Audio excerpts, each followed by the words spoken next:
The Galactic Council gathered inside the largest chamber ever built among the stars. It was a place where voices of 100 civilizations had once debated peace and war, trade and survival. Yet this time no one spoke at first. The chamber was filled with silence, heavy as stone, because on the central table lay fragments of something that shook every empire to its core. The fragments were not weapons, not tools, but records carved into stone tablets discovered on a forgotten world at the very edge of the galaxy. They carried markings far older than any alien empire. The Council's best scholars had studied them for months, and their translation carried a single terrifying message. The elder beings who once shaped the stars were not a myth. They had existed, and they might still walk among them. For centuries, aliens had laughed at humanity, calling them a young species. To the Council, Earth was a minor world, a place of small wars and fragile technology. Humans were strange, yes, resilient, unpredictable, and quick to adapt. But surely they were newcomers in the grand scale of time. That belief was safe. That belief kept order. But the record said something different. The oldest words spoke of a species that survived fire, ice, and the fall of countless worlds. They endured extinction-level events, yet never vanished. They spread across stars before anyone else had built ships. The descriptions matched only one race, the humans. At first, the Council dismissed it. The possibility was too strange, too dangerous. How could humans, barely stepping into the wider galaxy, be linked to the ancient legends? Yet as months passed, more clues appeared. In genetic studies, humanity's DNA looked unnaturally complex, as if built on patterns no other race carried. In lost ruins scattered across distant systems, carvings appeared that showed human-like forms, holding the same tools found on Earth. The Council could not ignore it anymore. Inside the chamber, the Chancellor of the Vayari people broke the silence. His voice was sharp, meant to cut away fear, but it trembled at the edges. "If these records are true," he said, "then we are not the first. We are not even the rulers of our own destiny. We live in the shadow of something much older. And that something is human." Gasps moved across the chamber. Some councillors shouted in denial. The Threx delegate slammed his clawed hand against the table. "Impossible! Humans are primitive. Their fleets are weak. Their world nearly destroyed itself with war. How can such creatures be the ancients?" But not all were convinced by denial. Others remembered the strange resilience of Earth. The councillors recalled how humans had survived plagues, disasters, and invasions that would have ended weaker races. They remembered how humans fought with a kind of rage and hope no machine could measure. For the first time in centuries, the most powerful leaders in the galaxy felt doubt. One scholar, an old Nerosian, spoke softly but firmly. "It is not their ships or their armies that prove their nature. It is their memory. Their legends are older than the stars we travel. Their myths speak of fires in the sky, of wars with creatures that should not exist. How does a young race carry stories older than the galaxies themselves?" Whispers filled the chamber. The Council feared the answer. If humans truly were the original elder species, then every alien empire had been built on ground already shaped by them. Every law, every border, every victory was only temporary, because the true architects of the galaxy had returned. The fear was not only about history, it was about survival. If humans held forgotten knowledge, they might awaken technologies no alien had ever seen. They might claim leadership not by force, but by simple right of being first. That thought chilled the oldest empires to their bones. Some wanted to bury the truth. The idea spread quickly. Hide the records, silence the scholars, erase all evidence before humans discovered it themselves. If Earth never learned its own secret, the Council could continue ruling in peace, but others saw danger in that plan. "What if they already know?" one councillor asked. "What if humans have been waiting for us to discover this truth? What if their silence is not ignorance but patience?" The chamber fell into a deeper silence. For the first time, fear of humanity spread not because of their weapons, but because of the unknown. The Council realized they had mocked Earth for too long without understanding its true place. The question now burned in every mind: had the elder species ever vanished at all? Or had they simply hidden, living quietly on a blue planet until the galaxy was ready to meet them again? That night, across the galaxy, whispers traveled faster than ships. Entire civilizations spoke in hushed tones about the humans. On distant worlds, leaders asked themselves the same question: what if the fragile species they once dismissed was in truth the oldest of them all? And on Earth, humans continued their daily lives, unaware that far above them, the greatest powers of the galaxy sat in terror, trying to decide what should be done about the truth that could no longer be denied. The fear had been born, and once born, it could not be killed. The Council could not rest with fear alone. Suspicion was dangerous, but proof was worse. If humans truly were the lost elders, the balance of power in the galaxy would collapse. Empires that ruled for thousands of years would tremble, and younger civilizations would demand answers. The Council decided they needed to know the truth, and so they sent envoys to Earth. The envoys came not with weapons, but with questions. Their ships landed in secret locations, far from the crowded cities of Earth, and their voices carried soft offers of peace. The Council hoped to study humans up close, measure their behavior, test their reactions, and search for signs of knowledge beyond their years. At first, humans greeted the envoys with wonder. To them, the visitors were proof that they were not alone in the universe. Curiosity filled the air, and yet beneath the smiles, something unsettled the alien envoys. Humans did not show fear the way other species did. They asked questions, they joked, they touched the alien crafts as if they were toys. Their excitement was bright, not trembling. It was as if they had been waiting for this meeting all along. The first test was simple. The Council envoys offered advanced tools to humans. Devices that could cut through steel, heal wounds, or process data faster than Earth's computers. They expected humans to stare in awe, to kneel in gratitude. Instead, humans took the devices apart. Within days, they understood how they worked, copying designs with their own rough materials. They did not worship the tools, they improved them. The second test was more dangerous. The Council created simulations of disaster, plagues released in controlled areas, storms triggered by machines. They watched to see how humans would react, thinking panic would reveal their weakness. But panic never ruled Earth for long. Humans adapted with frightening speed. They built shelters overnight, shared food with strangers, and found solutions no alien mind had considered. Even in chaos, humans seemed to grow stronger, the envoys reported back with unease. One of them, a scientist from the Arothi species, recorded her words in a trembling voice. They do not fear the unknown. They hunger for it. Every trial we gave them, they turned into victory. They fight not because they are forced, but because it is in their nature. If they are truly young, then they are dangerous. If they are truly old, then we are children playing before giants.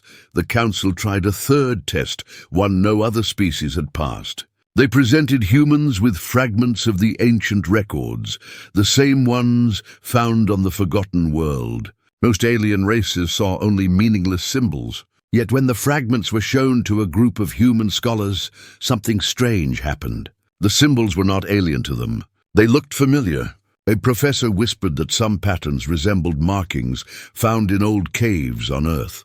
Another recalled ancient myths that matched the strange words. Without guidance, humans began to translate fragments no alien could understand. The realization spread like fire. Humans were not just guessing, they were remembering. The Council panicked. If humans uncovered the full truth themselves, the galaxy would know.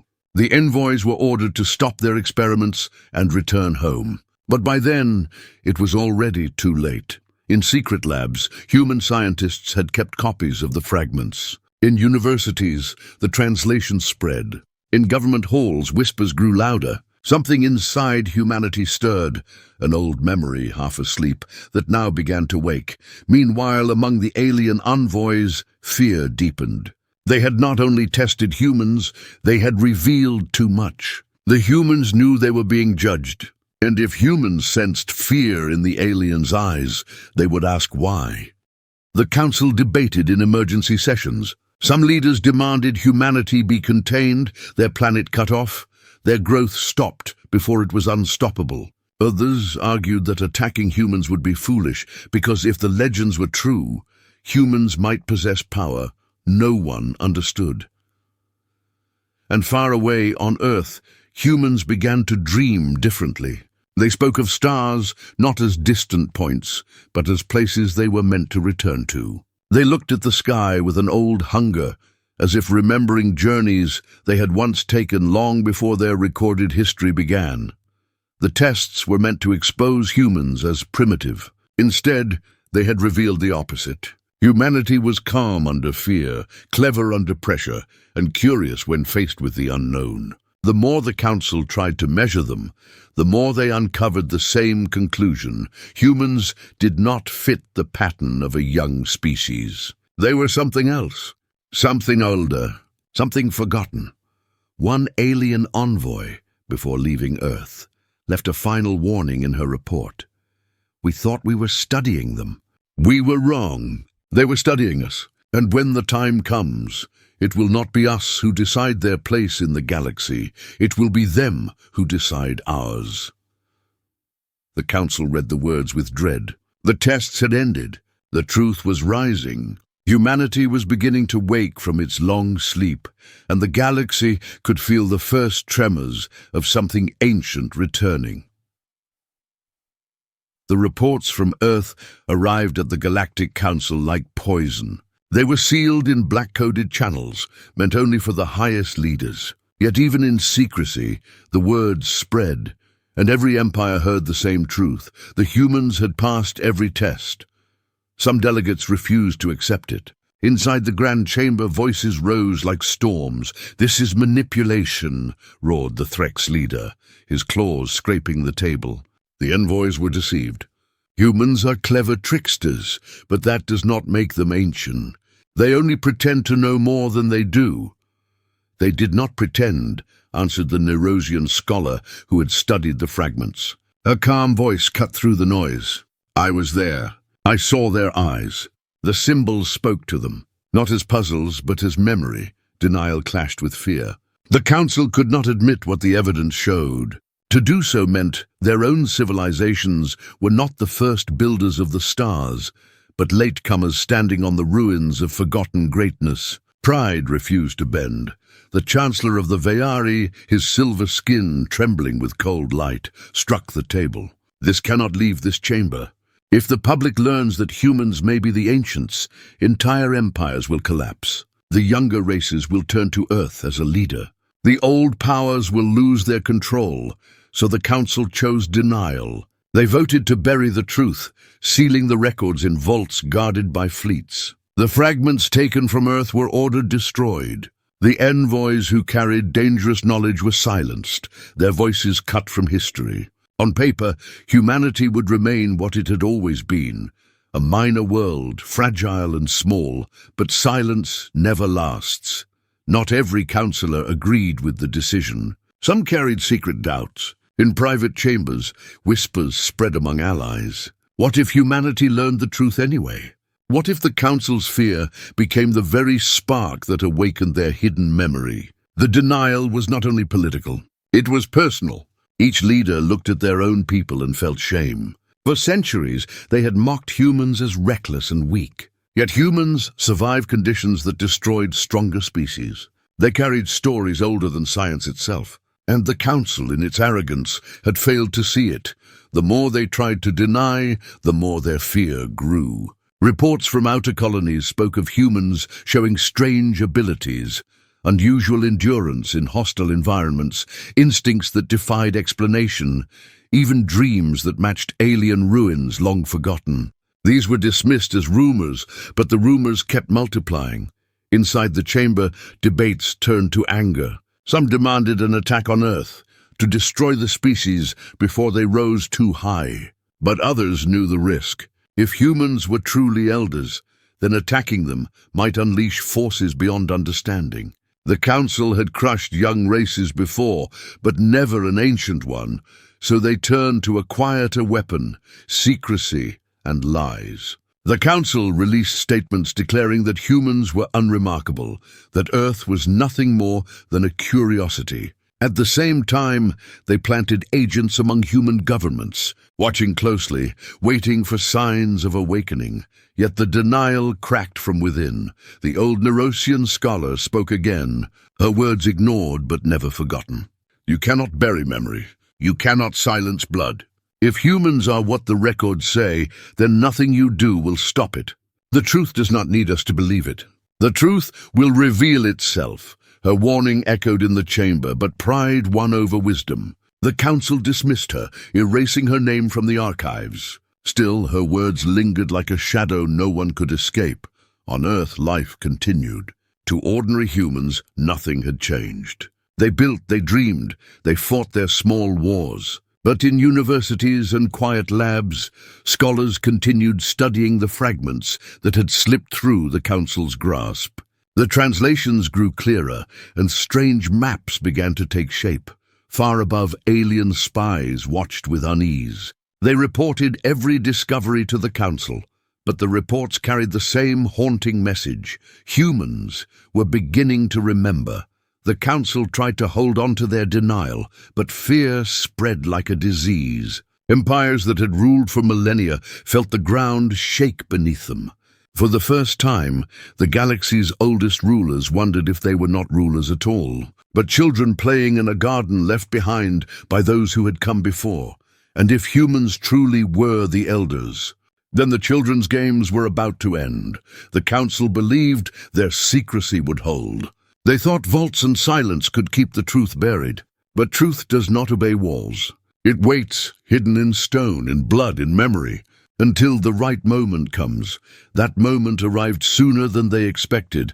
On Earth, deep beneath the crust, miners stumbled upon something that was not stone, not metal, but both. The structure was buried inside a cavern so vast it seemed carved by design. At its center lay a device, smooth, black, unbroken by time. It pulsed faintly, like a heart refusing to die. When human scientists reached the site, they tried every tool they had. Nothing opened it. Nothing scratched it. Days turned into weeks. Then one researcher, desperate, placed her hand on the surface. At her touch, the device awoke. Light filled the cavern, running across the black surface in lines of gold. Symbols appeared, the same as those carved on the fragments the Council had hidden. The machine hummed, and before their eyes a map unfolded, stars stretching into infinity, routes between systems older than history. News traveled fast. Too fast for the Council to contain. Within hours, human networks broadcasted images of the device across the planet. Within days, whispers reached the wider galaxy. And when alien spies confirmed the truth, the Council could no longer deny it. The device recognized only human DNA. Delegates gathered in panic, their voices breaking. The Vayari Chancellor trembled as he spoke. We swore to bury this. We swore to deny it. And now the stars themselves betray us. Humanity has the key. The ancients are not gone. They are here. The chamber erupted in chaos. Some shouted for war, others for surrender. Empires that once stood united now split apart. To attack humans was suicide, but to bow before them was humiliation. Pride fought with survival, and no one knew which would win. Meanwhile, on Earth, humanity changed.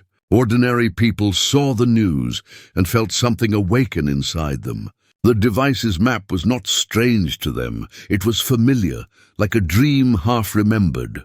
Elders spoke of myths their grandparents once whispered, stories of star journeys and battles in the heavens. Historians uncovered old carvings in caves and temples, suddenly recognizing their meaning. It was not discovery. It was remembrance. Governments formed secret councils, trying to decide how much to reveal. But the people already knew. The knowledge spread like fire. Humanity was no longer a young race reaching for the stars. They were an old race returning to them. The Council's spies reported everything. "It is too late," one message read. "The humans no longer ask if they are the ancients. They know it. They feel it. Their world is changing under our eyes. They will not stop. They will rise." Panic swept through the galaxy. Worlds that once mocked Earth now prepared defenses. Fleets that once ignored humans now circled nervously. And yet, there was no human fleet on the move. No armies, no threats. Humanity had not declared war. All they had done was remember. That was what terrified the Council most. A people who rose through memory alone. A people who grew stronger, not by conquest, but by waking up to what they already were. Inside the chamber, the old Nerosian scholar spoke once more. She had been silenced, erased from records, but now her words returned. "You cannot stop the tide," she said. "The ocean does not ask the shore for permission. Humanity was never young. They were only waiting. And now the wait is over." Her words rang true. The denial had broken. The galaxy knew the truth, and it could never be forgotten again. On Earth, the device continued to hum. More humans touched it, and each time it responded, showing new maps, opening new gates. Some pointed to places beyond the known galaxy, to regions long thought unreachable. It was as if the stars themselves were calling humanity home. The Council, once proud rulers of the galaxy, now sat powerless. They had spent centuries believing they were masters. Now they faced the oldest truth. They had always been children, living in a house built by hands older than their own, and the builders had returned. By the time the Galactic Council admitted the truth, the stars had already changed. Humanity was no longer asking questions. Humanity was remembering. Across Earth, strange awakenings took place. People dreamed of constellations they had never studied. Children drew maps of stars no telescope had yet seen. Scientists, without knowing why, began solving equations that matched the patterns of the ancient device. It was as if something buried deep inside human memory had cracked open, flooding their minds with echoes of an older time. The Council watched in dread. They sent fleets to surround Earth, not to attack but to contain. Yet the humans did not resist. They did not point weapons at the sky. They simply kept unlocking what was already theirs. The device beneath the crust now opened gateways to hidden vaults around the world. Vast chambers filled with machines and libraries untouched for eons. Every vault responded only to human touch. For the first time, humanity looked back at the galaxy not as strangers, but as owners returning home. Inside the council chamber, arguments turned into despair. The Threx delegates shouted for war, demanding Earth's destruction before the humans grew stronger. But no fleet dared fire. Reports showed that each vault released new technologies, energy beyond fusion, shields that bent reality itself. To strike Earth now would mean facing weapons no one could measure. "We are too late," whispered the old Nerosian scholar. Her words were soft, but they cut through the chamber like steel. "We thought they were children, but they were the parents. We thought they were new, but they were only forgotten. And now they have remembered." The council's silence was heavy. Leaders who once ruled the galaxy with confidence now sat like fearful students in the presence of a returning teacher. Meanwhile, on Earth, humanity did not roar with conquest. They did not declare war.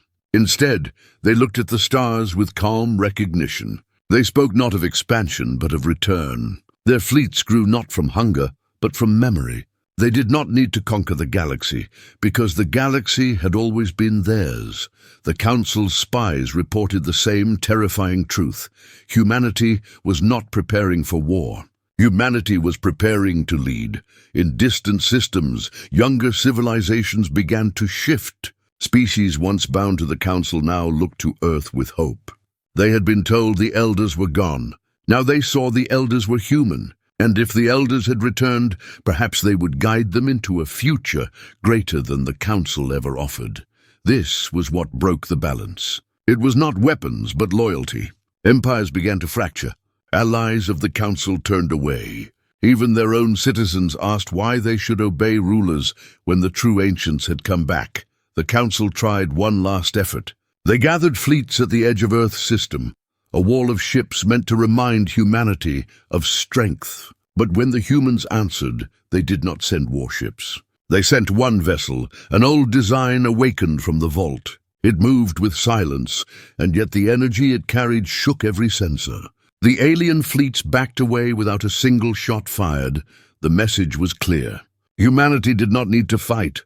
Their very presence was enough. On that day, the galaxy understood the final truth. The legends of the elder beings were never myths. The ancients had never left. They had only lived quietly, hidden on a small blue world, until the stars called them back.